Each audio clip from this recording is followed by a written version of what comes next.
Top singer വേദിയിൽ ഇന്ന് അടിപൊളി ഒരു പാട്ടുമായിട്ട് ദേവതീർത്ത് എത്തുകയാണ്. അപ്പോൾ ദേവതീർത്ത് പാടിയ ഗാനം എന്ന് വെച്ച് കഴിഞ്ഞാൽ അറബിക്കഥ സിനിമയിലെ ഗാനമാണ് പാടിയത്.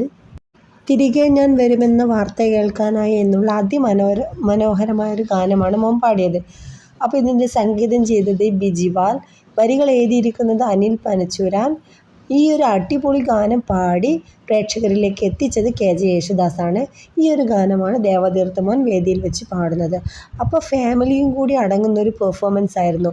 ഫാമിലിയിൽ അച്ഛനിങ്ങനെ ഗൾഫിൽ നിന്ന് വരുന്നത്, അപ്പോൾ മോനിങ്ങനെ അവിടെ നിൽക്കുന്ന, അപ്പോൾ അച്ഛൻ വരുന്നതിന് തൊട്ട് മുന്നേ അച്ഛൻ മരിക്കുന്ന ഒരു രംഗമൊക്കെ ഇതിലുണ്ട്. ശരിക്കും ഹാർട്ട്ഫുൾ, ശരിക്കും ഹൃദയവേദന ഉണ്ടാക്കുന്നൊരു രംഗം. അപ്പം മധു ബാലകൃഷ്ണൻ പറയുകയാണ്, എനിക്ക് ഇതുപോലൊരു അനുഭവം ഉണ്ട്, എൻ്റെ അച്ഛൻ ഇതുപോലെ നമ്മുടെ അടുത്ത് എത്തുമ്പോൾ കുറച്ച് മുന്നെയാണ് മരിച്ചതെന്നൊക്കെ പറഞ്ഞ് സങ്കടകരമായ നിമിഷങ്ങളൊക്കെ ഉണ്ട് ഇന്ന് വേദിയിൽ. അപ്പോൾ എല്ലാവരും മറക്കാതെ രാത്രി കാണുക. അപ്പോൾ എല്ലാവരും സപ്പോർട്ട് ചെയ്യുക. ദേവതീർത്തിന് ഇഷ്ടമുള്ളവർ. നല്ലൊരു ഫാമിലി റൗണ്ട് തന്നെ കേട്ടോ. നല്ലൊരു സങ്കടവും നല്ലൊരു അറ്റാച്ച് തോന്നുന്നൊരു നല്ലൊരു അടിപൊളി പെർഫോമൻസ് പാട്ട് നിങ്ങൾക്ക് ഇന്ന് വേദിയിൽ കാണാൻ പറ്റും. ദേവതീർത്തിൻ്റെ അതിമനോഹര ഗാനം കേൾക്കുക, സപ്പോർട്ട് ചെയ്യുക. നല്ലൊരു കമൻറ്റ് ദേവതീർത്തിന് വേണ്ടി നിങ്ങൾ ഇടുക. Bye bye.